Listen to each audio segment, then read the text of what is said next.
የዝለት መጀመሪያና የልብ መዛል። በህይወትህ መንገድ ላይ ቆመህ ታውቃለህ?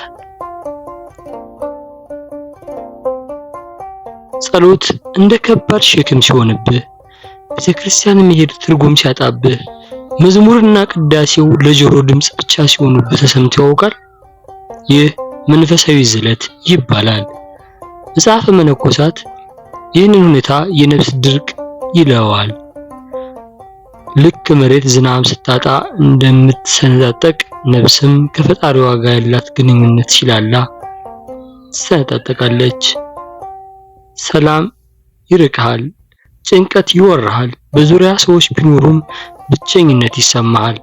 ይህ ዝለት የመጣው እግዚአብሔር ስለራቀ ሳይሆን አንተ በውስጥ የነበረውን መንፈሳዊ እሳት ዘንግተው ስለጠፋ ነው። ከህይወት ጋር ማገናኘት ይኖርብሃል። ዛሬ ነገስ ስራህን ስትጀምር ባለህበት ቦታ ባለህበት በስራ መስክ ሆነህ ለምንድነው ደስታ የራቀኝ ብለህ ብትጠይቅ መልሱ ያለው እዚህ ዝለት ውስጥ ነው። ነፍስህ ምግብ ትፈልጋለች። ለምን እንዝላለን? የሰይጣን ስልቶችስ? አባቶች እንደሚሉት